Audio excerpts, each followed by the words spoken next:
Hello and welcome to another part of my live videos on chronic pain. I'm Gideon. I'm psychologist and licensed psychotherapist in Germany, specialized on the treatment of pain patients, and I'm a pain coach, and not to forget, I'm a pain patient myself, so I know both sides pretty well. And in my live videos, I go through step-by-step information around pain. So if there's something while you're watching this that's resonating with you, that's interesting for you, something you want to know further, please let me know in the comments. And I, of course, try to answer them as soon as I can. When you ask while you're watching, when it's live, I can even answer in the end if I see it here on my screen. Okay, let's get going. Do you know when your doctor looks at the part of you that hurts, the body part, and says he can't find anything? Or he looks at it and says, what I see there shouldn't hurt so bad. How do you feel then? It sounds like a little bit, you're exaggerating or you're making up something or you're just imagining that it's that bad. Well, in my former videos, I already said, when you feel pain, there is pain. And there are so many things, so many influences on what we experience as pain that it's practically impossible for a doctor to really see it objectively. But there may be some times where there's even pain without any reason. Why is that? And maybe we're looking at the wrong part of the body. It's like, okay, my legs hurt, the muscles in my legs hurt, and nobody can find anything in there. So what's happening there? And this is the reason I called this episode, We Were Wrong About Chronic Pain. Because for a long time, we thought that there has to be like a one-on-one relationship between something hurts in the body and I feel it as pain. Only if I bruise myself, I can feel pain. There's a tissue damage, and then I feel pain. But did you sometimes, did it ever happen or occur to you that when you go to bed at night and you undress and suddenly you see like this blue spot where you hit yourself sometime on the day and you can't even remember when it was? And it didn't hurt up to the moment you see it. And when you then poke on it, it hurts quite bad. And so suddenly your brain says, oh, pain's okay. Here's something wrong. But before this, the pain was blocked. And I already lifted now some part of the riddle of what's happening there. Because there is no one-on-one relationship between any tissue damage or any disease and the amount of pain I experience. But how did we get there to say there is this relationship? And of course, everybody knows there's some. If I hit my little toe somewhere at home, it hurts. If I bite my cheek, it hurts. all these things, everybody experienced them, I think, multiple times during their lives. And so we're led to believe that there has to be this one-on-one relationship between damage and pain. And this is because of the nociception. And up to here, we were constantly going by the definition of pain by the International Association for the Study of Pain, the experts worldwide when it comes to pain. And I show you where we are at now, because this is the last part of the definition. We worked through all these things, and today is the last part. Nociception is not pain. Now, this might sound a bit cryptic to you, but I will explain it. I will explain what is meant by this. Nociceptors are fibers all over the body. They're nearly in every part of our body. There are only few exceptions. One of them is the brain itself. There are no nociceptors in there, but all around in the body, we find nociceptors. We find those fibers that report damage. To be more correct, they report differences. Differences in pressure, in temperature, in chemical changes that are there, for example, when there's an inflammation. So it's like a guarding wall. It's like the guards in our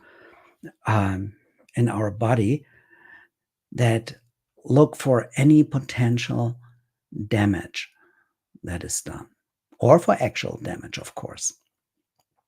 And these nerves, they look a little bit like the picture you see right next to the small sentence, nociception is not pain. And they go up to the spinal cord, and from there, they give the information on to specialized other fibers that go up to the brain. So the nociceptors are on the outside, and they're looking, is something changing? And they report it to the brain. Now, that's why we have this one-on-one understanding. If let me quit this here real quick. If I pinch my skin here and it hurts, then the pressure went over a threshold where the nociceptor said, hey, what's happening here? And reported to my brain. And then my brain decides upon, and this is very, very important, it decides upon how to react. Because it has to discriminate between, is this really nice? Or is this like a pat? Or does it really hurt? And here the nociceptors play a crucial role. But in the end, the brain decides. And this is very, very important to understand. This is not about imagination or anything, because our brain decides about everything we feel. Of course, when there is tissue damage or a real bad tissue damage, there's so much sensory input going into my spine and up in the brain that it's very likely that my brain will say, ouch. and the alarm system will be switched on to spare me further harm. So the nociception is just the, okay, I tell you something changed here.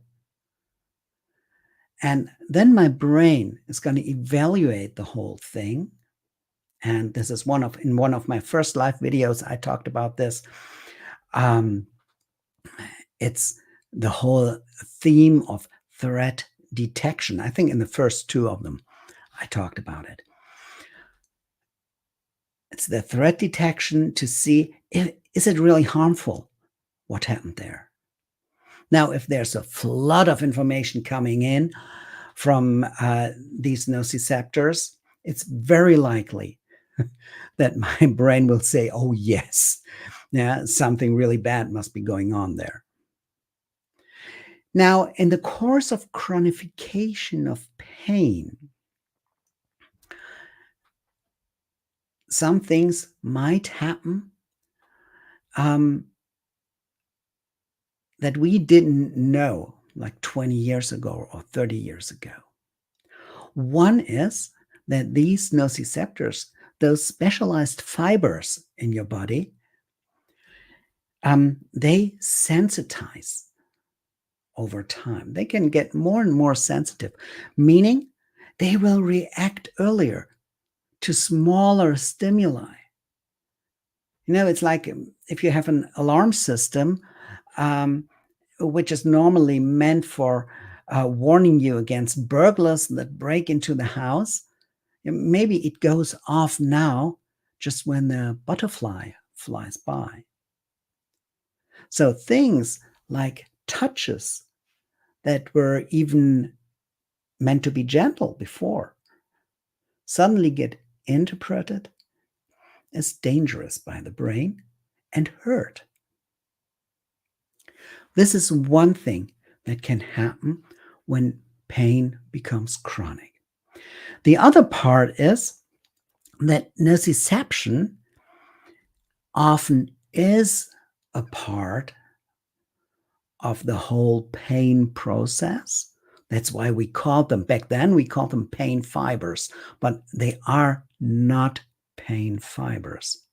They're just reporting the differences to the brain. The brain itself is sufficient to produce pain, especially if it is learned over a longer time. Now, we learn everything by repetition. And the worst thing about chronic pain, I guess, is that it comes again and again and again and again. And by this, our brain learns pain. That means the nerves in our brains get better and better in communicating all the things around pain and all the different things that lead to pain. And so we get more and more sensitive to stimuli for pain. And we don't need any nociceptors anymore to fire off. It's enough when we think of sometimes special occasions. I remember one patient of mine, and she was very, very, really good at bowling. And she was like bowling on a national level. And she quit bowling because of her back pain. And in my courses, she decided to go to training again, just very lightly starting, not being too pushy to herself, and just trying a little bit. And then the next week when we met again, I asked her what it was like, the training. And she looked at me and said, "Why, it was terrible." And everybody in the group went like, "Ooh." So did I, because I was wishing so much that she'd have a good time. And then she said, "I didn't even go." And I went like, "Okay, and why?" And then she said, You know, I sat in this on my sofa and it was an okay day. The pain wasn't bad. Um, I didn't move too much. It was okay. And I just started thinking about going to the training and what they will do and what parts I can maybe try out a little bit. And suddenly the pain struck real badly, and I couldn't even get up from my sofa. I didn't move. I didn't do anything. It was like my brain told me, no, don't do that. And I think this is a very, well, dramatic, but also clear example for there doesn't have to be anything that's activated in the moment, that's um, a new damage that is done in the moment.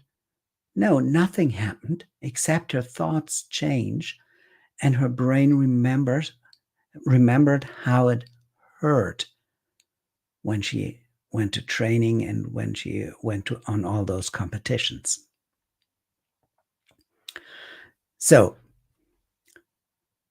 the big takeaway is, again, once again, the pain is in the brain. Our brain decides upon if something hurts. This sounds so easy, like, okay, then I just have to convince my brain not to hurt in these occasions. This is easier said than done because um, pain, as we talked about before, is an important alarm system, is a survival system. It's meant to keep you alive, so you can't just think it away. Okay, and I guess that's all for today. And we went through the whole definition over the last videos of what is pain by the International Association for the Study of Pain. And I hope you really got something out of it. Please let me know in the comments down below. And still, you can download the free PDF that can help you on your journey through the pain and what are the pillars of pain treatments. Tomorrow, we'll go on and I talk to you about the types of pain. And then I thought afterwards, we'll get a little bit more practical and maybe do some exercises. And I'm happy if you're with me in these videos.